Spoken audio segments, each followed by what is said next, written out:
Fala pessoal, eu sou o Diogo Seixas e esse é o Papo Objetivo. Aqui vamos sempre tratar de temas complicados, mas de uma forma mais popular para você.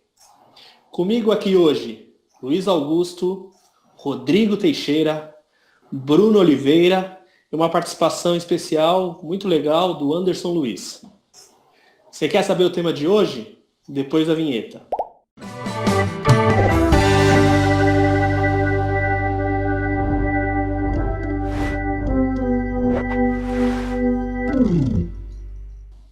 De um lado o empresário, do outro o trabalhador. É uma relação que na maioria das vezes é um pouco desigual. Aí eu te faço a pergunta, Luiz.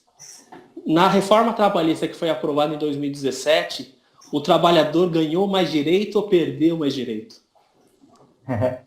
Legal, Diogo. Então, assim, reforma, né? Você trouxe esse tema, reforma trabalhista, assim veiculada pela mídia, na verdade é a Lei 13.467 de 2017, que veio com esse nome de reforma, mas eu pergunto a vocês, o que é reforma? Eu imagino que reforma seja uma mudança que visa melhores resultados, né? Ninguém melhora a sua casa, ninguém reforma a sua casa para que ela seja menos útil, para que ela seja menos confortável. E se os principais interessados nas leis trabalhistas são os trabalhadores, ao meu ver, não se pode falar de reforma, mas de mudanças que estão piorando a situação das pessoas que têm no salário a sua única ou a sua principal fonte de sustento. Enfraqueceram-se os sindicatos, né, que são o principal instrumento para os trabalhadores se rebelarem contra os abusos de seus patrões, abriram as porteiras das terceirizações, introduziram no Brasil a maldita jornada intermitente, entre outras alterações que, sinceramente, nos afastam do ideal de uma sociedade mais justa, mais solidária. Mas é isso aí. O discurso é sempre esse. A reforma X vai melhorar a situação. Ah, o quê? Não melhorou? Ah, então vamos passar a reforma Y. O quê? Não diminuiu o desemprego? A economia não reaqueceu? Ah, então vamos propor a reforma Z. E nesse processo contínuo de retirada de direitos sociais, a grande massa trabalhadora vai ficando à mercê da sua própria sorte. Voltando à reforma, ela é toda perversa? Não. Por quê? Qualquer legislação é esperado que, com o decorrer dos anos, essa legislação precise de alterações, precise se modernizar. Mas o fato é que a CLT, desde a sua criação, ela vem passando por sucessivas alterações que vão modernizando a CLT, foram modernizando a CLT. O que me incomoda, e que eu quero deixar claro aqui, é a covardia com que os grandes meios de comunicação, a elite econômica, o Congresso, o Executivo, trataram o tema. A gente não pode se esquecer de que foram décadas e décadas de conquistas de direitos sociais. O que hoje a gente chama de legislação trabalhista foi fruto de muita luta, né? De muita reivindicação. Vocês acham humana uma jornada de trabalho para mulheres de 14 a 16 horas? Ou de crianças entre 10 e 12 horas? Não. Pois é, esse aí era o cotidiano nas fábricas contemporâneas da Revolução Francesa. E vocês acham impossível a gente voltar a essa situação? Será que vocês acham impossível? Quantas horas um motorista de aplicativo, um entregador de aplicativo trabalha em um dia? Vocês acham que a elite brasileira, pelo menos essa parte da elite brasileira que tem poderio econômico suficiente para exercer pressão sobre o Congresso Nacional, vocês acham que essa elite ela está preocupada com a dignidade do trabalhador? Né? Então, é importante, e agora eu falo diretamente para você que nos assiste, é importante que você, trabalhador, entenda que você, ou melhor, sua mão de obra, é só um insumo. Tá? É apenas uma das mercadorias necessárias para a produção de bens e serviços. Como qualquer matéria-prima, o empresário tentará adquiri-la pelo menor preço, para maximizar os seus lucros. Então, sempre haverá uma pressão pelo rebaixamento dos direitos dos trabalhadores. Né? Então, a gente até fez uma brincadeira, não uma brincadeira, mas uma comparação aqui, né? Uma sim, analogia. sim. Seria então, o trabalhador seria uma latinha de leite condensado lá na prateleira do mercado. É mais ou menos por aí. Luiz. Ele Mas seria a farinha, né? a farinha. Por quê? Se vamos imaginar a atividade empresarial como um bolo. O principal ingrediente do bolo é a farinha. Então, nesse caso, sem a mão de obra do trabalhador, sem a farinha, não há bolo, não há atividade empresarial que se desenvolva, né? E eu não quero só para a gente exemplificar, né? Então vamos pensar em dois trabalhadores com produtividades similares. Quem teria maiores chances de contratação? Certamente aquele que se submete a menor salário. Agora, outro exemplo. Uma mãe de uma criança especial e uma mulher jovem que ainda não é mãe. Quem tem mais chance de ser contratada por uma empresa? Com certeza, a última, né? Não a primeira. E aqui é importante a gente entender que a gente não deve ficar com raiva do empresário em si, porque isso é natural, isso é o esperado, esse é o mecanismo. Quando você aí que nos ouve vai ao mercado, você vai em busca de promoção. Todo mundo quer precinho bom. E com o empresário não é diferente, né? Então, atenção, a sua mão de obra é um insumo. Você, trabalhador, tem que ter conhecimento disso. E talvez você esteja me rotulando agora. Esse cara aí é um esquerdista, um marxista, um comunista, um ista, um produtianista, sei lá. Então, assim, me permita apresentar-lhe somente um exemplo. Um único ponto, na minha opinião, desreforma trabalhista, que exemplifica tudo que eu estou pretendendo dizer a vocês. Vamos falar de dano extrapatrimonial.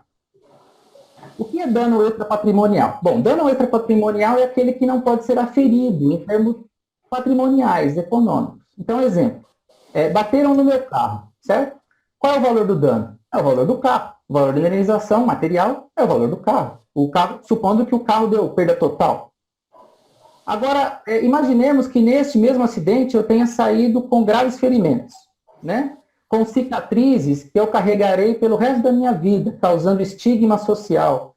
Eu mereço ser indenizado por esses danos? É claro que eu tenho que ser indenizado. Esses danos são de ordem moral. Ou, se vocês preferirem, danos extrapatrimoniais. Pois bem, até 2017, até a dita reforma trabalhista, o juiz do trabalho ele tinha certa liberdade para, apreciando a situação concreta, fixar o valor que ele, ali no caso concreto, né, concluísse ser mais justo para indenizar, para reparar o dano moral sofrido pelo trabalhador vitimado. Agora, mudou. Agora o juiz é obrigado a seguir o que vem descrito no artigo 223G, parágrafo 1º da CLT, incluído pela reforma. Não tenham receio de ler a lei, tá?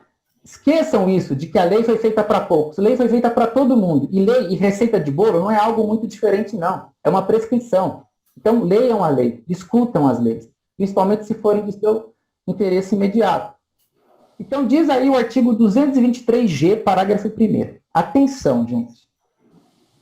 Se julgar procedente o pedido, ou seja, o pedido de indenização por danos morais, o juízo fixará a indenização a ser paga em um dos seguintes parâmetros. Então, esse artigo traz os parâmetros para fixação da indenização por dano moral.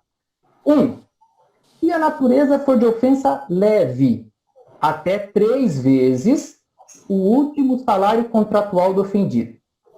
Se ofensa de natureza média, até 5 vezes o último salário contratual do ofendido. Se de natureza grave, até 20 vezes.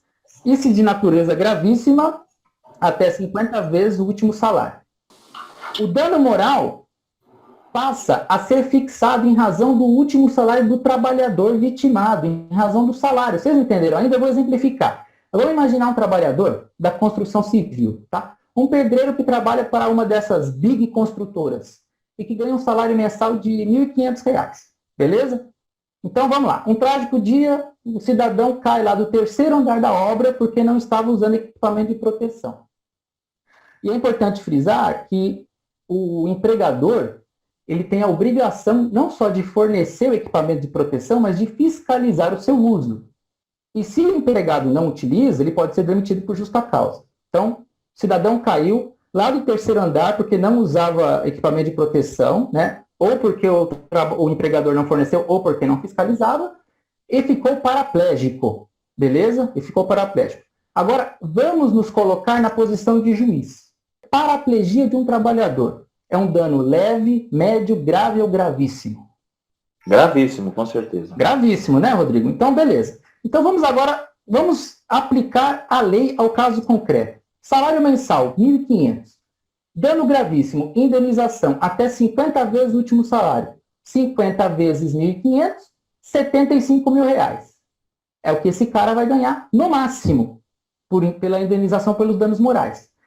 E eu aposto que tem gente que vai dizer o seguinte, viu, Rodrigo? 75 mil tá de bom tamanho. Esse sujeito nunca mais jamais ganharia isso na vida dele, jamais teria condições de guardar esse dinheiro. Tem gente que vai pensar assim, cara. Meu, o sujeito ficou paraplégico, ele não vai andar. Ele não estava trabalhando aí na obra, na sua casa, na esquina, uma casinha. Ele está trabalhando com uma big construtora. E agora ele só está limitado a esse valor aí de indenização.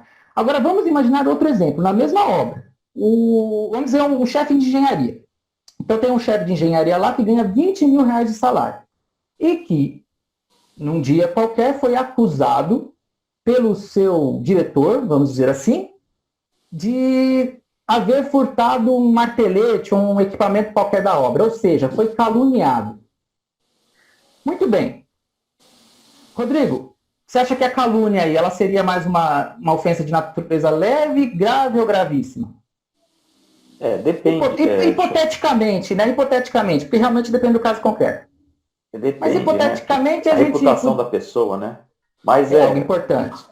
Não, mas se a gente comparar um cara que não anda com o cara que ficou ofendido, vamos dizer que com certeza é mais leve, né? Mas hipoteticamente, né? Em termos de comparação com o primeiro exemplo, digamos que seja leve, ok?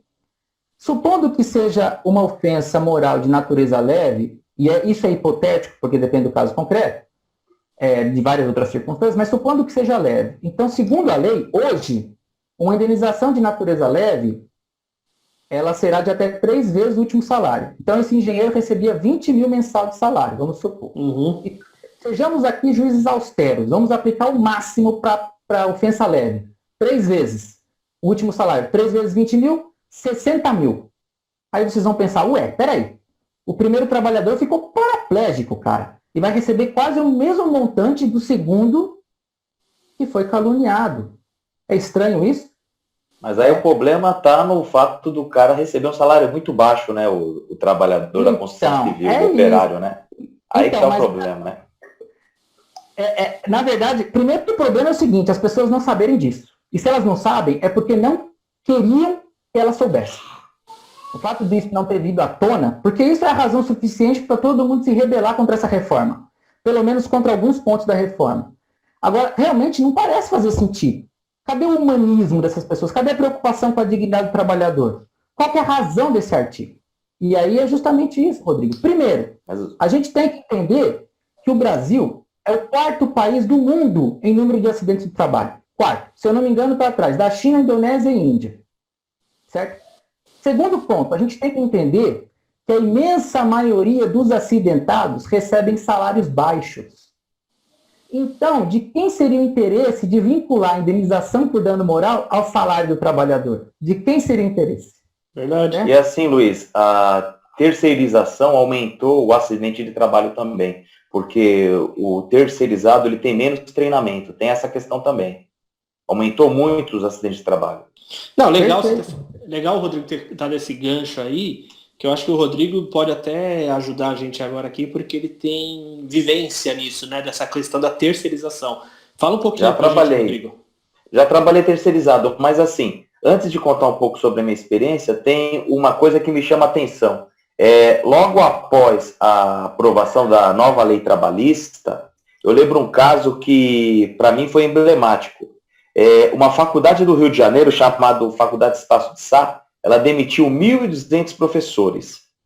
E pouco tempo depois, ela abriu 1.200 vagas para contratação sobre o novo regime e, segundo a nota da faculdade, era uma contratação seguindo a modernização da nova lei trabalhista. Então, assim, resumindo, demitiu 1.200 professores ou 1.200 funcionários e recontratou eles com salários inferiores. Então, assim, essa terceirização nada mais é do que rebaixamento de salário. Então, eles acabam fazendo uma parceria com uma empresa e vai contratar os funcionários que vão prestar serviço para a faculdade. O cara, para se manter no mercado de trabalho, trabalhando, ele vai ter que aceitar uma contratação. Então, não vai seguir a legislação brasileira. Então, assim, entre ficar desempregado e ficar empregado com um salário menor, seguindo uma contratação ali, que não obedece nenhum artigo da lei, o cara acaba se submetendo. Porque a gente sabe que uma das melhores formas de se manter o trabalhador aceitando qualquer tipo de salário é um número gigantesco de pessoas desempregadas, que a gente chama de exército de reserva. Então, assim, acaba obrigando o que está empregado a aceitar qualquer tipo de salário. A pressão das pessoas desempregadas, entendeu? Porque não dá para entender. A função do capitalismo, né, é trazer melhoria e benefício para toda a população. Então, como é que existe desempregado? É uma coisa que eu não consigo entender. Esse é um caso. Agora, tem outros casos. A gente pode citar, por exemplo, eu estava pesquisando hoje, que tem um sistema de... uma instituição, no caso, que ela atua em 25 países e tem 80 instituições, que chama Laureate, Rede de Ensino Superior Internacional, que tem 470 mil alunos e 50 mil funcionários. Ela demitiu 120 professores. E qual que foi a desculpa para a demissão desses 120 professores? Que ela tinha que fazer uma reestruturação para aproximar o ensino presencial ao ensino virtual, o famoso EAD. Então, assim, e tem um detalhe ainda, falou que nessa instituição, no caso, quem estava dando aula eram robôs. Não sei nem como é que funciona esse sistema. Isso aí eu não sei. Eu sei que o ensino à distância é dado por professores, no caso, que você acaba recebendo o ensino através da internet e na sua própria casa, numa plataforma. Mas é uma coisa que me chama a atenção, quer dizer, é aquela velha disputa, qualidade versus lucro. E, na minha opinião, quem está vencendo é o lucro. A qualidade fica em segundo plano. Eu já tive ensino em EAD à distância. E eu vou te falar, cara, você não aprende quase nada. Beleza? Aí segue aí. Bacana, Rodrigo, bacana, Rodrigo. Esse gancho que você deu, eu quero ver se o Anderson quer contribuir um pouco, porque você falou da questão de EAD, essa questão, né, do ensino superior, e eu queria ver se o Anderson, além de trazer uma visão mais empírica, trazer essa questão mais filosófica, eu queria saber se ele queria colocar alguma coisa. Por favor, Anderson. Vamos sim. Primeiro, obrigado pelo convite, muito bom ouvi-los, né? Legal. Pegando o gancho do Rodrigo, né? A Uninove demitiu 300 professores, agora no final do mês de junho. Professores entraram para dar aula, está todo mundo em trabalho remoto, e apareceu um pop-up. Entre em contato com o RH, porque você está demitido. Né? E os alunos foram direcionados, naquele momento da aula, para um outro link que levava para uma palestra, que é uma palestra com o padre Fábio de Mello. Então, todos os alunos que teriam aula com aqueles 300 professores acabaram assistindo uma palestra e os professores foram demitidos por pop-up. A precarização no ensino é algo notório. Né? Quando começou o crescimento do ensino superior no Brasil, ainda no governo Lula, com o subsídio do governo Lula, isso virou uma empresa, e toda empresa visa lucro. Né? Então, no primeiro momento, a gente precisa ganhar notoriedade. No segundo momento, eles precisam ganhar dinheiro e começam a precarizar aonde entende-se que está o maior gasto, que é onde está o professor. Mas eu queria voltar um pouquinho antes, né, porque o Luiz estava falando, e eu comecei a lembrar de 1966, tá? Governo do Castelo Branco, quando começou a ser gestado uma sigla que ficou conhecida como Fundo de Garantia por Tempo de Serviço. Bom, que entrou em vigor no Brasil no dia 1º de janeiro de 67. O Fundo de Garantia ele passa a vigorar no Brasil em 67. Vale lembrar que ele entra para substituir uma outra garantia trabalhista. Até então, o trabalhador, se fosse demitido sem justa causa, receberia um salário por ano trabalhado. E após 10 anos numa mesma empresa, ele teria estabilidade de emprego. Então, corta-se, né, essa garantia e coloca no lugar o Fundo de Garantia por Tempo de Serviço, que é uma contribuição patronal de 8% do salário, e que o trabalhador pode sacar se for demitido, se não, sem justa causa, e pode utilizar isso para construir a casa própria. Bom, ali se perde muita coisa, né? O que veio acontecendo depois, né, foi justamente a efetivação de retirada, né, desses direitos, dessas garantias do trabalhador, que, como bem disse o Luiz e o Rodrigo depois ratificou, é um insumo. Tá? O trabalhador, para a empresa, independente da empresa em que ele está, tá? Se é uma faculdade, se é uma escola, se é uma usina de cana, tá? O trabalhador é mão de obra que vai ser explorada pelo melhor preço possível, tá? Para gerar o maior lucro possível. E a gente precisa entender, né, nós todos, né, nossa sociedade, nós trabalhadores, tá? Esse nosso papel dentro desse sistema produtivo. O Rodrigo falou uma coisa que eu até anotei aqui, né? Ele falou da função do capitalismo, né? Não seria a função do capitalismo gerar uma vida mais equalizada, né? Uma vida para todas as pessoas de uma forma mais igualitária? Não seria. O capitalismo ele surge com um propósito contrário, exatamente para acentuar diferenças. Quando a gente pensa numa sociedade que trabalha em cima de uma equalização, né, de direitos e deveres, nós estamos falando de uma comunidade. Tá? Algo que, no momento histórico passado, daria origem ao que a gente entende por comunismo. Eu acho linda a palavra comunismo. Né? Ela foi deteriorada, né? Mas uma sociedade comunista é uma sociedade igualitária. Né? E não é igualar por baixo. Não é igualar todo mundo, né, na miséria, não. É igualar na melhor instância de vida possível. Né? Então, o capitalismo, quando surge, ele surge justamente para explorar determinada camada da sociedade em função, tá, para uma camada menor, ter uma vida mais confortável e ter controle sobre essa camada grande. E agora, pegando lá, só para tentar amarrar, depois eu volto para vocês. Fica à vontade. A escola compulsória, a escola obrigatória, ela surge no século XVII. Ela surge numa região chamada Prússia, onde é a Alemanha hoje. E ela surge com um propósito, que é justamente de criar uma sociedade mais obediente, né? É mais fácil de governar.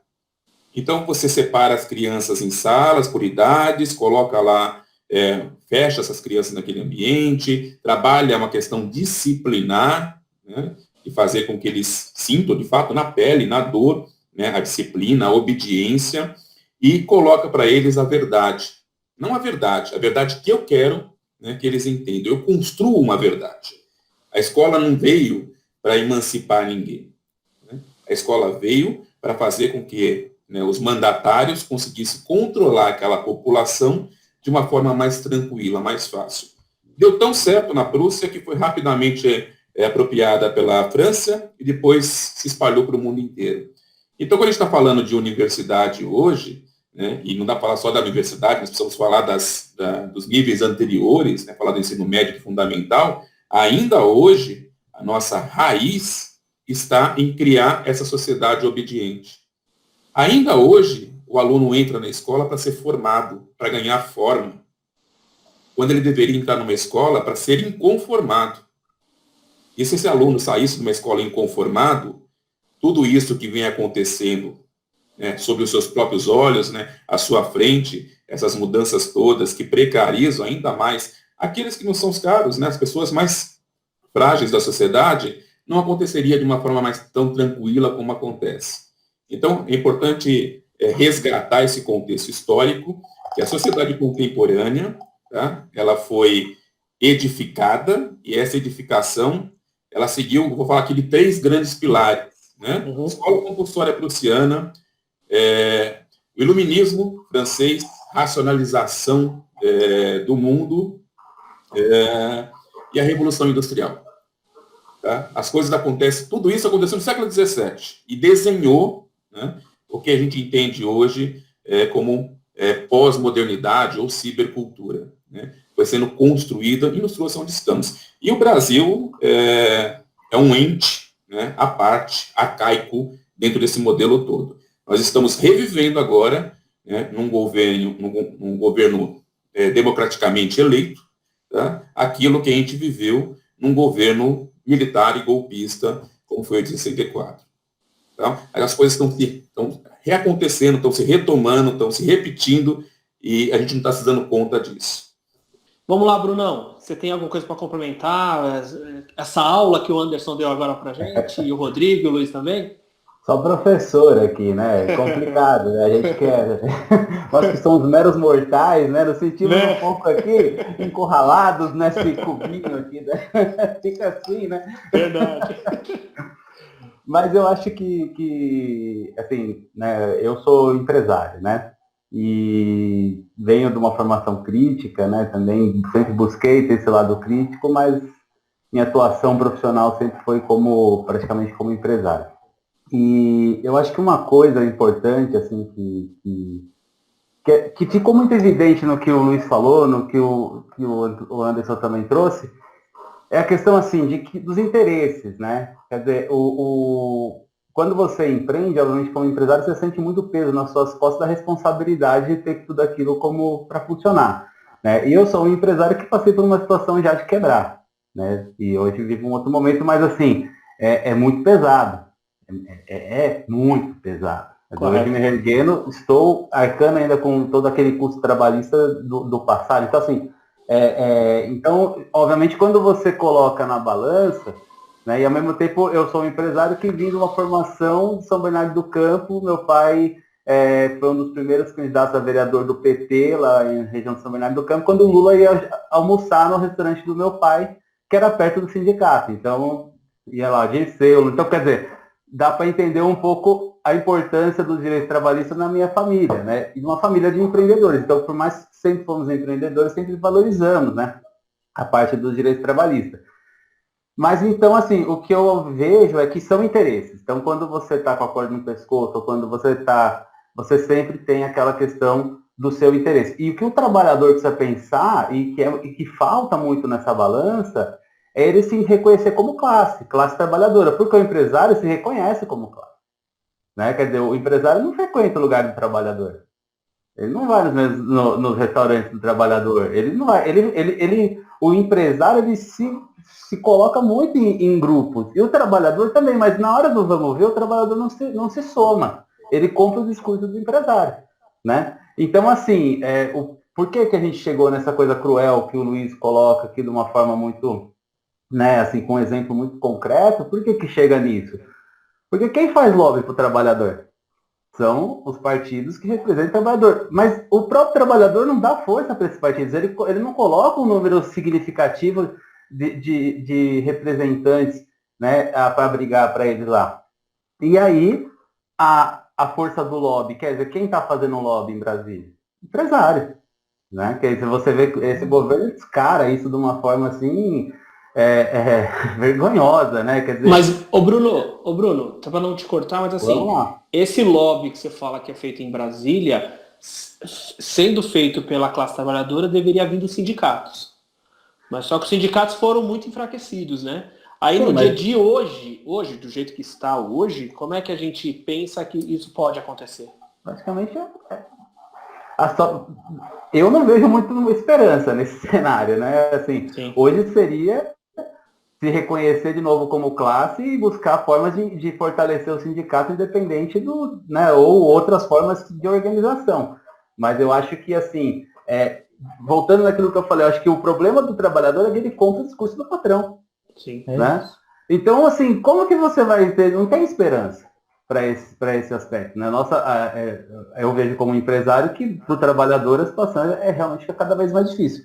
Eu peguei um momento do Brasil em que a gente tinha o pleno emprego, né? Eu como empresário tinha que contratar na situação do pleno emprego. E realmente era difícil contratar. E realmente você chegava assim e falava, olha, qual que é a vaga? A vaga aqui é para começar com o salário. Não vai ter. Né? Você não tem como, não adianta você jogar aí uma vaga, né, uma pessoa para isso para um salário. Tem que pôr pelo menos 2, 3. E isso vinha da própria gestão da empresa, dos gerentes, vinha de dentro essa questão. Então você já calibrava ali para você conseguir, porque você falava, eu tenho que conseguir alguém assim, né? E hoje você tem o contrário, como o Anderson disse, quer dizer, desculpa, o Rodrigo trouxe, né? O exército de reserva, quer dizer, quantas pessoas que eu ouvi, né, amigos, né, que ficaram desempregados, falavam, olha, ou que tinha que trabalhar durante a pandemia, falando, olha, o patrão chegou e falou, ó, se você não quiser, tem um monte de gente aí querendo. Quer dizer, é uma situação complicada. Mas são momentos, né? Quer dizer, porque no outro momento era o funcionário falando, não, se você quiser contratar por isso, vai contratar alguém aí que faça, né? Então, tem que ter muito claro esses dois pesos da balança. E acho que é nisso que o trabalhador tem que reconhecer, seja na hora de votar, seja na hora de conversar com um amigo no bar, seja... Pô, eu já cansei de lugar que as pessoas deviam estar defendendo esse discurso e eu ser o cara que estava defendendo o direito trabalhista, né? Durante a eleição não, desculpa, após a queda da Dilma, né, que o Temer assumiu e começou a vir muito mais essa agenda, né, reformista, muitas vezes eu me pegava defendendo a questão do trabalhador para o meu próprio funcionário, explicando para ele por que ele não tinha que apoiar aquilo, né? Enfim, óbvio, é a minha experiência, mas aí tá. Mas, ao mesmo tempo, eu tenho que, como empresário, reconhecer que existiam certas situações em que o empresário também ficava refém, né? Por exemplo, na parte o funcionário saía, tacava no pau, independente de ter direito ou não. Hoje criou-se uma trava que a pessoa tem que pensar 2 vezes, porque a recíproca pode ser verdadeira, né? É bom ou ruim? Se você pensar por um lado, é bom. Por outro lado, é ruim. Mas muitas coisas dessa reforma, se você olhar, por exemplo, São Paulo, na época eu conversava bastante com o pessoal, a gente olhava São Paulo, a coisa fazia sentido, algumas coisas faziam sentido. Mas aí você pega e fala assim, tá, mas isso aí lá pro cara que está trabalhando cortando cana lá no interior de Pernambuco? Quer dizer, que o cara que ele não tem outra situação, ele não vai ter como procurar outro emprego, ele não vai... Quer dizer, quando você começa a desdobrar isso no tamanho do Brasil, aí você vê a crueldade mesmo, que é maior do que até essa que o Luiz trouxe, né? Que eu acho que é a crueldade, assim, de que certas condições dessa lei são pensadas exatamente para aquela situação de trabalho quase análogo ao trabalho escravo, né? E que aí você fala assim, trazendo para São Paulo, você fala, não faz muito sentido, os senhores não vão aceitar isso, mas lá é problema. A mulher grávida trabalhando, né? Se eu não me engano, teve um trecho, né, que mulher grávida não podia trabalhar com, por exemplo, posto de gasolina, coisas que, né? E insalubre. Hoje pode. Então, assim, aí você fala, mas em São Paulo tá, mas vai falar lá onde só tem o cortar cana ali como mão de obra, como coisa, quer dizer, aquela mulher vai ter que trabalhar, com isso, não tem outra opção, né?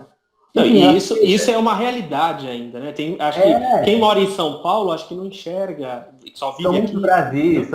É muito complexo o Brasil. A gente tem Nova York, aqui em São Paulo, a gente tem Nova York e a gente tem parte mais análoga, mais pobre da África, né? Dentro do Brasil. E dentro de São Paulo mesmo, né? Não precisa nem ir muito longe. Mas eu acho que esse é o ponto aqui de tudo, né? E depois, assim, a questão que o Anderson trouxe da educação, né, que é a educação para controle. E aí você vê, nesse momento da reforma trabalhista, o mesmo discurso também da educação para formar, você estuda para ser mão de obra.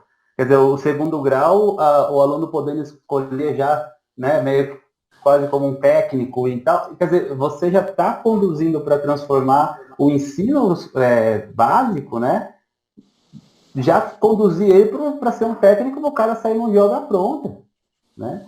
Então, assim, antes fosse, né, só o controle, quer dizer, já está numa coisa, você já foi além, né?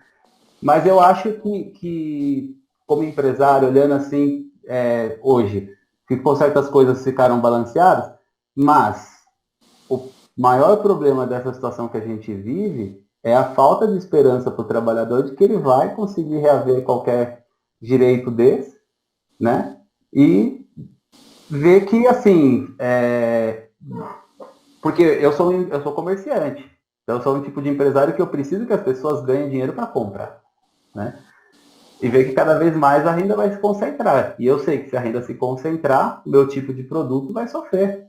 Talvez Sim. o produto de luxo, o produto de certos produtos vão crescer. Mas o tipo de produto que vende para pessoas, né, da classe média baixa, vai sofrer, né? Verdade, Então, verdade. a gente tem que olhar também, além da classe trabalhadora, de olhar com, né, a que classe eu pertenço, eu tenho que olhar também, assim, de classe eu dependo também, né? E às vezes falta isso, a pessoa se fecha tanto no núcleo dela, tanto naquele clubinho, que ela esquece que ela depende daquele trabalhador. E é aquele salário que vai gerar também o produto dela girar, né? Mas Então, Bruno, isso aí eu acho que é grande parte dos empresários, pelo menos que eu converso, tem esse pensamento que eles são engrenagens e precisam só me dar lucro. Eu converso com bastante pessoas aí. Aí eu queria jogar para todo mundo aí uma provocação, né? E assim, eu converso muito com o Luiz sempre fala para mim que a gente tem que ter uma agenda um pouco mais propositiva. A gente apontou, o Bruno apontou alguma coisa que dá para ser um pouco mais propositivo da questão da união dos trabalhadores. Mas assim, essa relação que existe hoje, empresário, trabalhador, e visar o lucro, não sei o quê, eu acho que é uma coisa que é difícil de voltar para trás ou parar ou, sei lá, virar uma comunidade. Eu acho difícil. Mas dá para ser mais justo. Aonde a gente consegue tornar isso mais justo? Como a gente consegue tornar isso mais justo? Eu queria jogar para vocês. Eu acho que dentro desse sistema em que a gente vive, vamos dizer, o sistema em que a principal forma de ganho é a relação empregatícia, é o vínculo empregatício, dentro desse sistema, os trabalhadores realmente, em algum momento, têm que tomar consciência de que não existe uma representatividade no Congresso, nas assembleias legislativas estaduais, na Câmara dos Deputados, no Senado, que de fato os represente, né? Então existe essa desconexão mesmo entre quem elege e os interesses realmente defendidos pelos eleitos, como o Bruno disse, né? Então, quer dizer, o trabalhador vota a favor daquele que votou a favor da reforma trabalhista, que apoiou a reforma trabalhista, ou como eu gosto de chamar, a desreforma trabalhista. Isso é muito complicado. Só que esse trabalhador ele é vítima de muita propaganda. Ele mesmo acha que na condição de trabalhador ele tem muitos direitos. Ele mesmo acha, de tanto que a mídia fala isso, né? A gente se esquece, por exemplo, que no Brasil, o Anderson trouxe a questão do FGTS, que acabou com a estabilidade decenal. Muita gente hoje vê o FGTS com bons olhos, né? Porque realmente, às vezes, é aquele saldo que a pessoa vai utilizar na entrada, no financiamento da casa, mas a verdade é que o FGTS veio substituir uma grande garantia do trabalhador, principalmente depois de 10 anos trabalhando para a mesma empresa. Mas o fato é que, por exemplo, a demissão sem justa causa. Gente, a demissão sem justa causa é quase uma coisa tupiniquim. Quase nenhum país do mundo tem demissão por justa causa. É justo um trabalhador perder o seu principal sustento, a sua principal fonte de sustento de um dia para o outro. Ter que chegar em casa e falar, mulher, perdi o emprego, amanhã não sei onde a gente vai conseguir comida, não sei como eu vou conseguir sustentar a casa, pagar o aluguel. É justo a pessoa ser demitida sem saber o porquê? E o trabalhador brasileiro tem muitos direitos? Todos entendemos que os empresários eles têm muitas complicações no Brasil que são verdadeiros empecilhos ao desenvolvimento da atividade empresarial. Mas a gente tem que começar a dar nome aos bois. A gente tem que, de uma vez por todas, falar de uma verdadeira reforma tributária que tribute menos a produção e o consumo, que tribute mais a renda. A gente pode falar, sim, de simplificação das leis fiscais, mas a gente não pode ser covarde a ponto de apoiar a retirada constante de direitos sociais daqueles que são os mais vulneráveis na sociedade, né? Então, esse é um ponto. O outro ponto é que a gente tem que achar um meio de incentivar, de estimular novas formas de organização do trabalho. É difícil. No Brasil, as cooperativas, infelizmente, elas foram utilizadas como instrumento para fraudar a legislação trabalhista. Mas se você for pegar no mundo, mesmo no Brasil, existem exemplos belíssimos de cooperativa, economia solidária, né? Quer dizer, se a gente quer uma sociedade mais justa, o trabalho ele não pode ser visto exclusivamente como uma mercadoria. Esse não vai ser o caminho. É como o Bruno falou, a gente vai ter um mercado interno. Não vai ter mercado interno, as pessoas não vão ter dinheiro para consumir. Isso vai estagnar a economia. Mas o Luiz, se a gente for fazer uma análise marxista, a mão de obra é uma mercadoria. E Não, talvez a mercadoria mais importante, né? Mas a gente está caminhando, Rodrigo, para um ponto no Brasil que, apesar de a gente ter uma Constituição repleta de direitos sociais, né, que tem como um dos objetivos uma sociedade livre, justa, solidária, a gente está caminhando para uma sociedade que vê na mão de obra única e exclusivamente uma mercadoria. Sim. Sabe? Só uma mercadoria. Então, e se a gente for por esse caminho, com essas precarizações que a gente está vivenciando, não sei onde a gente vai parar. Não sei onde a gente vai Muitas vezes o lucro de uma empresa, no caso, ele é garantido através dos baixíssimos salários. Mas, assim, uma coisa que me chamou atenção, quando o Anderson disse sobre o FGTS, você falou também, que nada mais é do que uma política compensatória, né? Já que perdeu a estabilidade, que é algo muito melhor, tem uma política compensatória. Depois vem seguro-desemprego e assim por diante. Então, vão criando uma série de mecanismos compensatórios, porque o regime de trabalho realmente ele está ficando cada vez pior, está cada vez mais precarizado. Se a gente fosse pegar nas revoluções, a luta dos trabalhadores era reduzir a jornada de trabalho. Hoje a gente fala de pessoas que têm dupla jornada, ou tripla. Então, assim, é uma coisa que realmente me espanta. Mas eu também achei interessante o que o Bruno disse da questão da consciência de classe. Eu acho que é aí que está o fio da meada. É verdade. Que é a famosa frase do Marx, né, meu?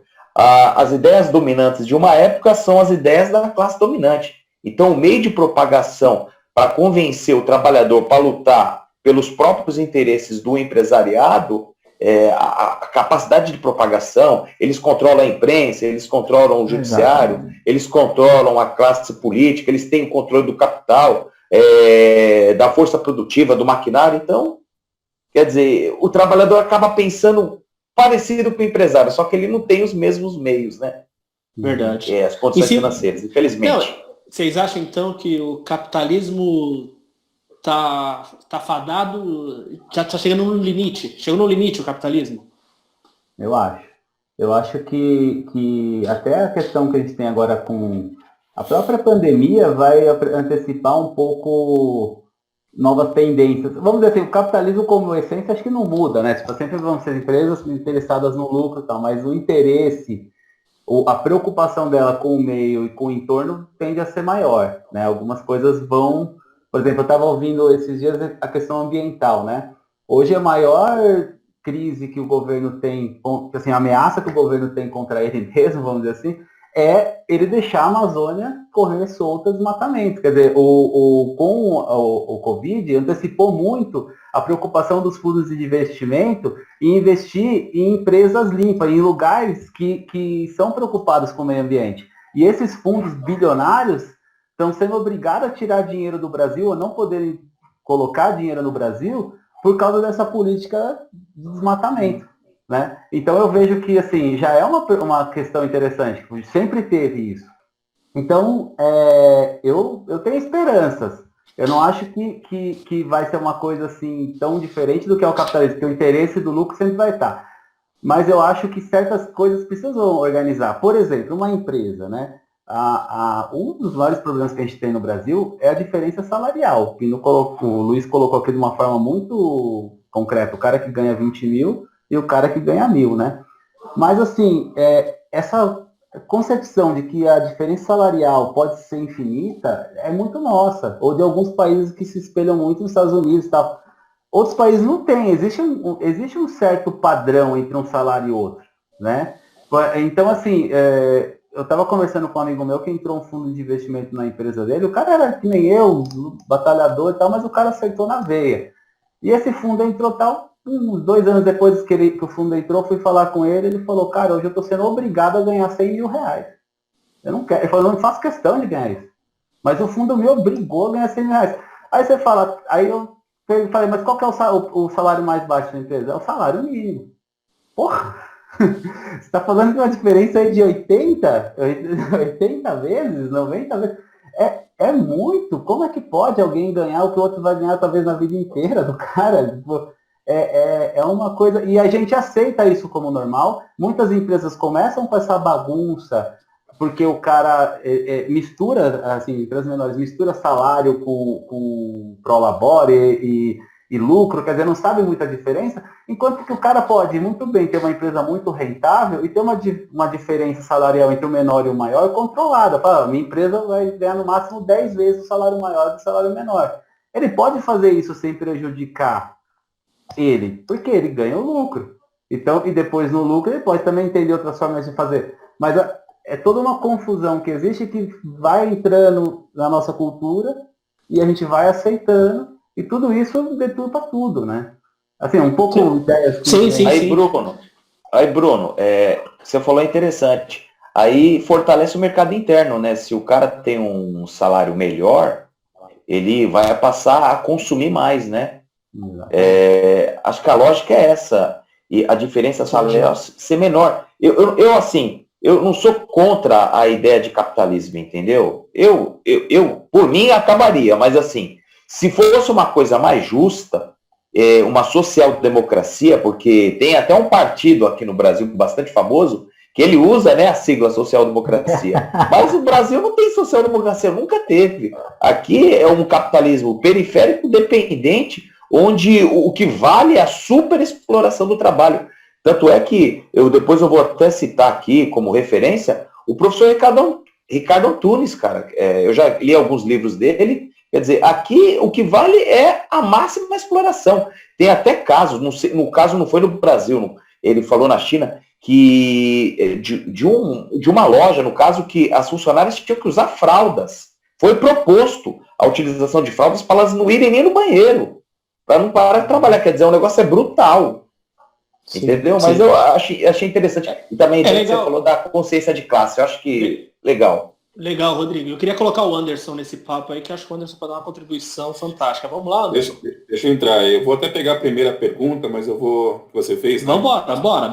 A gente tem caminho, né, que a gente possa fazer. O capitalismo também é conhecido como sociedade de consumo. Então, eu vou fazer um exemplo aqui. Ó. Eu estou tomando aqui uma taça com vinho. Né? Então, eu estou consumindo esse vinho. Né? O que acontece quando eu terminar de consumir esse vinho? Ele acaba. Então, consumo significa esgotamento. Vivemos numa sociedade do esgotamento. O que se esgota? Esgota-se recursos naturais. Tá? A gente já está no limiar. A gente já vive um momento ali próximo ao fim desses recursos naturais. Quando acabar, né, quando esgotassem os recursos naturais, o que acontece com nós, humanos, que dependemos desses recursos naturais? Tá? Estamos fadados também a ser esgotados, né? Também a terminar. Bom, existem países, existem nações, a Europa foi destruída algumas vezes, né? Só no século XX, 2 vezes, né? Por 2 grandes guerras. Toda destruição, tá, envolve depois uma reconstrução, e a reconstrução não é só física, ela é ética, ela é moral, ela é lógica, ela é científica. Então, a Europa passou por algumas reconstruções, né, ao longo dos séculos, e o Brasil não. Né? O Brasil ainda não foi destruído, está sendo, né, com muita eficiência hoje em dia. Então, a nossa população, tá, carece de se reconstruir. Tá? Qual é a minha visão, tá, como alternativa ao capitalismo, como alternativa a essa sociedade do consumo, do esgotamento? Existe uma ideia formulada ainda na década de 70 por um teórico chamado André Gortz, G-O-R-Z, que é de decrescimento econômico. Tá? Como não dá, tá, para trabalhar ad eterno com a ideia de crescimento econômico, Não dá para pensar para sempre que o PIB precisa crescer. Tá? Nós precisamos pensar em como fazer, tá, que a nossa nação dê certo decrescendo economicamente. Um dos caminhos possíveis, tá, é o que eu chamo de autoprodução. Quanto mais eu consigo autoproduzir, menos eu preciso consumir. Entende essa ideia? Tá? Se eu faço... Autonomia, né? Se eu sei fazer, por que eu preciso consumir? Tá? Bom, se você caminha por esse lado, caminha por essa ideia, fica complicado você entender como existem pessoas, comunidades tão carentes. Tá? A carência, ela está, numa sua primeira instância, tá, na impossibilidade ou na incapacidade de autoproduzir. Quando eu enxergo a única forma de conseguir aquilo que eu preciso vendendo o meu tempo de vida, a vida é igual a tempo. Tá? Então, enquanto eu dou a minha vida, tá, em função de receber um punhado monetário de capital para conseguir manter minimamente o meu corpo vivo, tá, quando essa é a única alternativa, tá, eu precarizo a minha condição. Tá? Eu não encontro saída. Quando eu começo a olhar ao meu entorno e me apropriar dos insumos que o meu entorno dá, tá, e transformar aquilo naquilo que eu preciso, eu passo a depender menos do consumo. Eu posso a depender menos do dinheiro. Parece, né, estou falando aqui, né, parece uma utopia, mas garanto que não é. Não é. Tá? Tem várias comunidades que começam a trabalhar dessa forma. Eu mesmo, né, aproveitei a pandemia aqui para fazer uma puta reforma aqui em casa. Né? Pintura, elétrica, alvenaria, hidráulica, eu fiz tudo. Né? Se eu tivesse que pagar para alguém fazer, talvez eu não tivesse feito. Então, sim, percebe como a capacidade de autoproduzir permite que você vá um pouco além. Eu poderia até extrapolar, eu poderia autoproduzir o próprio pigmento para pintar as paredes. Existe aí técnicas, as pessoas fabricavam a sua própria tinta. Então, quanto mais eu extrapolo essa capacidade autoprodutiva, eu produzo aqui as minhas hortaliças, eu tenho aqui a minha horta, eu tenho aqui o meu pomar, e eu moro numa casa, não moro numa chácara. Né? Então, boa parte do que eu consumo, também do que eu como, eu retiro do meu próprio quintal. Tá? Quanto mais eu autoproduzo, tá, mais autônomo eu sou. Tá? Mais não dependente de um sistema econômico, tá, eu estou. Eu acho que o caminho, e isso é muito evidente, principalmente no continente europeu, mas não só, essa capacidade de autoproduzir, essa minha autoprodução, tá? Eu autoproduzo alguma coisa, meu vizinho autoproduz uma outra coisa, e meu outro vizinho autoproduz uma outra coisa, a gente troca, então a gente tem ali uma pluralidade, a gente tem uma comunidade, né, uma colaboração, um trabalho junto, e isso permite que a gente viva um pouco melhor, menos dependente de capital e de dinheiro. Até porque essa ideia do dinheiro, ela se estabelece em cima de um desejo de ser aquele que está na camada acima. Eu preciso sempre ser aquele que está na camada acima. E quando eu consigo, né, me munir daquilo que me coloca naquela camada acima, aqueles que ali estão já deu um passo acima. Sim. O iPhone 10 já não é mais. Então, né? o que é a nova classe média? O que é a nova classe média? Era só você pegar a classe pobre chamando de média, né? Porque o outro já tá, assim, a diferença não é que aquele cara ascendeu a ser classe média, ele não virou classe média. Não, ele tem mais poder de consumo, como você falou, mas só consumiu. Não mudou nada. Quer dizer, o cara continuou morando na favela, continuou dividindo casa com tantas pessoas, tal, só que a diferença é que ele tinha dinheiro para comprar o iPhone. Essa na verdade, a sociedade ela tem que viver em completa, eterna insatisfação. Exato. A satisfação não move a máquina, não move a economia como ela está aí colocada, posta, né? Mas é um desafio. A insatisfação é pessoal. Hoje o mercado faz assim, a sua insatisfação, você terminou esse vinho, você comprou vinho de 50 reais, por que não tomar um vinho de 100 reais amanhã? Mas você está terminando esse vinho, você tem que ter um outro vinho. Então, assim, o brasileiro não tem consciência de comunidade. Então, a minha insatisfação, os meus interesses, as minhas coisas. Bruno, isso aí é uma questão assim, a gente tem muita... Individualismo, né? Não, mas a gente tem essa ideia de que é o brasileiro, é o brasileiro, é o brasileiro. A gente propaga muito isso. A gente talvez tenha que parar um pouco com isso. Não é o brasileiro. É a gente. Não é. Acabaram Mais com o próprio. espaço público. O espaço da política, por natureza, é o espaço público. O espaço público é a praça, é a associação de bairro, é o campo de futebol. Ande pelas periferias do Brasil, não há espaço público. O espaço público é boteco e igreja. Mas o Luiz, Para desenvolver a política, não tem espaço para as pessoas manifestarem sua insatisfação e encontrarem saídas. Mas o Quem Luiz, fazia esse papel era o sindicato, era a sim, fábrica, era onde os trabalhadores se encontravam. A terceirização, ela mas pulveriza enfraqueceu. de agregação social. A gente está vivendo um momento muito crítico. É muito difícil uma semente germinar nesse caldo todo, nesse ambiente, entendeu? Algo que traga uma esperança para a gente.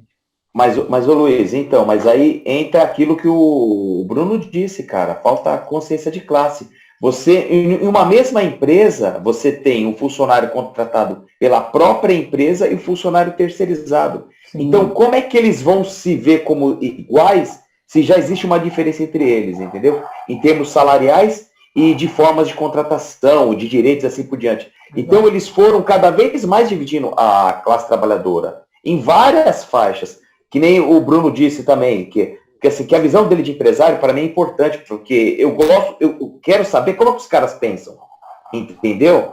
Mas é aquilo que ele disse. Eles têm acesso, por exemplo, à classe política, para fazer o lobby, no caso, para lutar pelos interesses deles. E o que eles fazem? Pelo o meio forte que eles têm de propagação das ideias deles, eles fazem os próprios trabalhadores lutar contra os seus próprios interesses. Que nem uma coisa que me chama a atenção, o político ele precisa de popularidade. Aí eu lembro que quando estava para ser aprovado a nova lei trabalhista, não vou nem falar de reforma, que destruiu uma série de direitos, foi feita uma pesquisa e 70% da população era contrário. Aí eu fiquei pensando, se o político depende de popularidade, como é que ele aprova uma lei que a maioria é contra? Porque, na verdade, ele está atendendo ao interesse da verdadeira classe que comanda o país, que é a classe dominante. Que, agora, entendeu? É que é o problema. Uma coisa curiosa, existe uma estratégia de convencimento muito eficiente. Né? Se eu chego aqui para vocês hoje, falo assim, é o seguinte, a partir de agora eu vou me apropriar da pele de vocês. Tá? A pele de vocês é minha, eu vou arrancar a pele de vocês, você vai ficar somente com o seu corpo sem pele. Não, naturalmente não. Tá? Eu não quero que isso aconteça.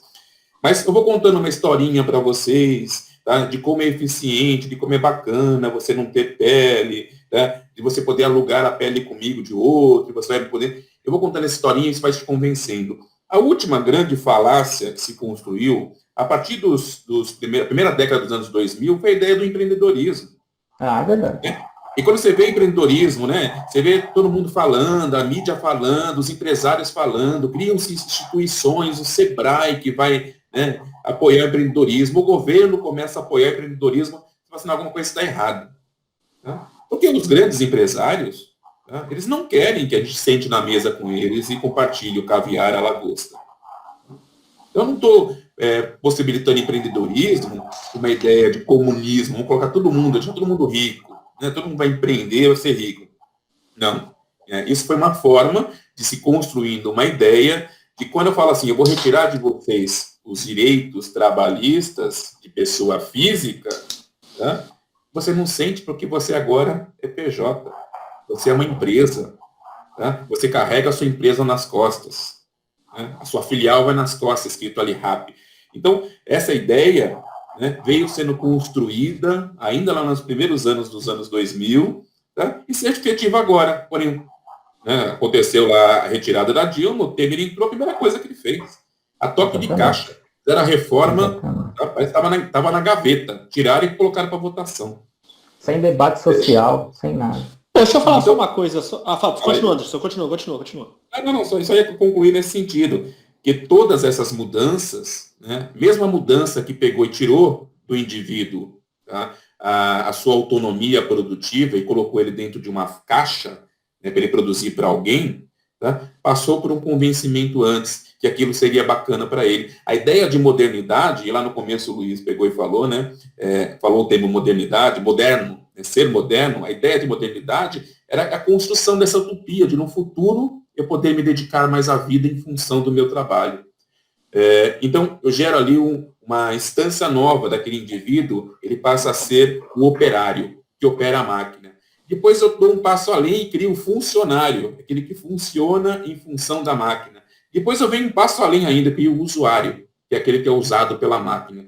E nessa categoria, estamos todos trabalhando 24 horas por dia, sendo usados pela máquina 24 horas por dia, sem nenhum direito e sem nenhuma percepção de que isso também é trabalho.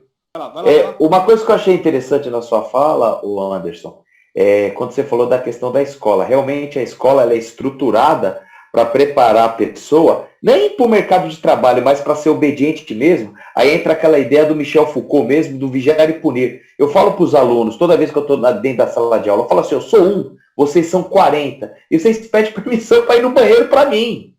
E tem professor que ainda nega, que é uma necessidade fisiológica de vocês. Eu falo assim, vocês estão sendo...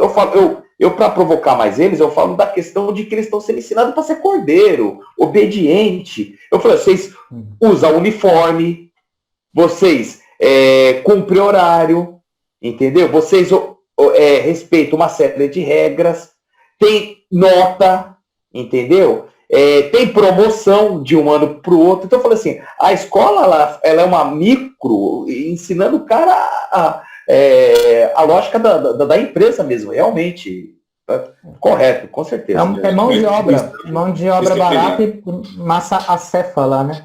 Mas em cima de tudo que vocês falaram, eu fiquei pincelando, eu estou me colocando aqui no papel de ouvinte, tá? Que está assistindo. E não vou falar que me incomoda, mas eu queria entender um pouco mais. O Rodrigo colocou essa questão do empresário, mas quando você fala empresário, não estamos falando do microempresário, não estamos falando do médio empresário, estamos falando do grande empresário. É legal a gente colocar isso para quem está assistindo, para entender, porque às vezes o cara tem uma vendinha com 1 ou 2 funcionários e ele assiste esse vídeo, ele se sente mal e não é o caso que a gente está colocando aqui. Então é legal a gente colocar aqui tá certo. que o problema são os grandes, né? Não é o pequenininho ali que é empresário, né? Que tem um CNPJ, que paga seu tributo, que paga seu funcionário, que às vezes é difícil ele conseguir pagar no final do mês o salário dele, o aluguel, né? Que eu vejo um pouco isso nesses pequenos empresários, que é difícil. Mas eu acho que é legal a gente fazer essa distinção até para quem está ouvindo, entendeu? Aí, gente, até para a gente fazer um fechamento, eu acho que foi bacana aqui o nosso papo, mas a gente precisa voltar nesse assunto. Esse assunto eu acho que é muito grande. Acho que o Luiz colocou para a gente falar de cooperativa, né? Que existe uma gama universal para falar sobre isso, muita coisa para falar sobre isso. Mas é legal agora cada um dar o seu fechamento, né? Falando e dar a sua dica, né? Rodrigo, eu começo, Diogo. Eu começo. Então, a minha dica tem vários vídeos do professor Ricardo Antunes e ele explica como é que funciona essa nova legislação trabalhista, né? E a precarização do trabalho. Mas uma coisa também que me chama atenção no caso por exemplo, eu estou vendo aqui os dados que está mostrando que o Santander, em 2019, ele teve um aumento em relação ao ano de 2018 de 17%, e ele alcançou uma cifra de 14 bilhões de reais no ano passado. E mesmo assim, nesse começo do ano, antes da pandemia, ele já estava anunciando uma série de demissões que iriam ocorrer, entendeu? Então mesmo, porque a gente pensa que a demissão ela ocorre, ou a precarização ocorre, porque a empresa está sofrendo problema, ela está tendo crise, ela está tendo queda de faturamento e rendimento, mas no caso do sistema bancário, não é isso. E esses bancos digitais aí, no futuro, vão gerar um desemprego dos trabalhadores que trabalham no sistema bancário terrível, tá? É isso aí, cara. Mas isso aí que você falou, só para dar um ganchinho aqui, o Anderson também é um cara de tecnologia, eu acho que isso é meio irreversível, eu acho que é uma coisa que não volta, né? É o desemprego estrutural, né, cara, que É uma coisa que, infelizmente, não é uma questão cíclica ou crise. É a própria tecnologia criando meios para depender cada vez menos do trabalhador. Isso é uma questão que é complicada. Mas aí a gente entra naquela questão. O Estado, qual é o objetivo do Estado? Proporcionar bem-estar para o povo, cara. Ele serve para isso. Então, assim, essa que é a questão, tá? Legal. Vamos lá? Quer prosseguir, Bruno? Não, legal. Eu acho que é um assunto bem longo, né? De realmente todo aspecto, assim, até entrando no que é o futuro do trabalho com a uberização trabalhista, né? Vamos dizer assim, é um assunto aí para uma conferência mesmo. Mas eu queria indicar o filme A Indústria Americana, né? Aquele documentário fantástico que o Obama meio que ajudou lá e tal. Mas mostra muito essa questão do trabalhador que desde a sua origem, vamos fazer assim, que ele é realmente pensado para ser trabalhador, que é o chinês, né? Ali realmente eles usam tudo que o Anderson trouxe aqui da forma mais bem estruturada possível para que tenha a melhor mão de obra possível. E naquele filme você vê de uma forma muito clara, né? O que é o trabalhador sindicalizado, o trabalhador, não vou falar consciente, porque de forma alguma mas um trabalho mais parecido com o que a gente tem hoje, e o que é realmente o perfil do trabalho dentro de uma lógica que você tem uma sociedade voltada para o trabalho, né? Eu tive algumas vezes na China, e lá você vê que assim, é uma sociedade voltada para o trabalho. O prazer deles é o trabalho. Você vê lojas abertas de meia-noite, porque o cara tá lá e ele tá como se estivesse em casa, né? Enfim, mas eu acho que vale muito a pena.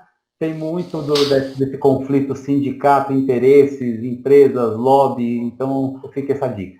Legal, Bruno. Deixa eu só falar uma coisa, Diogo, rapidinho. Fala aí. Pode falar, fica à vontade. Foi interessante que o Bruno falou. A lógica da população chinesa. Eu acho que é diferente da do Brasil, porque aqui a gente teve escravidão, que é uma coisa que força a pessoa a trabalhar. Então eu acho que é por isso que o trabalhador ele tem aquela ideia de não gostar de trabalhar. Quando começa a anoitecer no domingo, puta, amanhã eu vou ter que trabalhar na segunda. Então já vem aquela... a coisa que obriga o outro, entendeu? Tá, beleza, valeu. Legal. Ô, Bruno, eu tenho uma crítica a esse filme, esse documentário que você colocou, que ele ganhou no Oscar do filme da Petra Costa. Só isso que... Mas é muito bom mesmo, muito bom. Brincadeiras à parte. Vamos lá, Anderson, queria ouvir você. Vamos lá. Então, vamos falar aqui rapidinho, deixar assim como mensagem final, né? É importante que todos nós, né, que as pessoas tenham em mente que vida é igual a tempo. Perder tempo é perder vida. Né? Isso é um ponto muito importante. Quando você entende que vida é igual a tempo, que se você perder tempo, está perdendo vida, esse seu tempo ganha um outro valor. Uma outra coisa importante é você saber quais são os requisitos dessa sua vida. Né? O que você precisa para viver. Tá? Eu coloquei isso num texto que chama Ensaio sobre Design e a Vida. Os requisitos da vida são alimento, no sentido amplo, abrigo, no sentido amplo, e amor. Né? O homem é um ser gregário, precisa do outro. Sem isso eu morro. E daí, um último item. E vivo para quê? Qual é o objetivo da vida? O objetivo da vida é prazer. Prazer num bom papo, numa boa comida, numa boa leitura. Prazer em não fazer nada. Prazer em tomar sol. As coisas que nos fazem bem. Então, quando você se vê perdendo vida em função do mínimo necessário aos requisitos da vida e nada de objetivo, está perdendo muito. Tá? Deixo isso como mensagem. Uma outra questão que eu queria colocar é a diferença entre 1 milhão e 1 bilhão. A gente fala aqui em milhão, em bilhão, né? O Paulo Guedes deu 1 trilhão para os bancos. Bom, se a gente converter 1 milhão em segundos, né, 1 milhão de segundos, nós estamos falando de 14 dias. Se a gente pegar 1 bilhão de segundos, são 34 anos. Então, é uma imoralidade a gente falar em bilionário. Tá? O que dirá dar 1 trilhão para banco? Tá? É ainda mais imoral. E pegando a última fala que o Rodrigo trouxe, tá? Definição de escravidão: ser destituído enquanto indivíduo e ser transformado na ferramenta de alguém. E fecho por aqui minha fala. Legal, bacana. Eu vou jogar pro Luiz agora. Tá na sua mão agora, Luiz. Eu acho que o papo foi excelente. Eu acho que todos aqui, em certa medida, tratamos da dignidade da pessoa humana, que deveria ser o principal vetor axiológico da política pública, da vida em sociedade. E para que a gente recupere essa dignidade, a gente precisa recuperar a consciência de classe. E enquanto a gente não recupera a consciência de classe, que talvez um dia leve a classe trabalhadora a, em vez de vender o seu trabalho como mercadoria, ela usufrua, ela própria, o produto do seu trabalho, dos seus talentos, né? Mas enquanto esse momento não chega, gente, por favor, você quer uma educação melhor? Vote em alguém ligado à educação. Vote num professor, vote num acadêmico, vote num pedagogo, vote em algum gestor que realmente apresentou algo inovador, algo que fez diferença para a educação. Você quer uma legislação trabalhista mais protecionista, mais justa, mais solidária? Vote em quem tem compromisso de vida com isso. Vote naquele que realmente representa o seu interesse. E vote e cobre. Acompanhe o desempenho do parlamentar que você elege, do prefeito, do governador, do presidente. Não seja só consumidor, seja cidadão. Assim a gente vai construir um país melhor. Um dia a gente vai.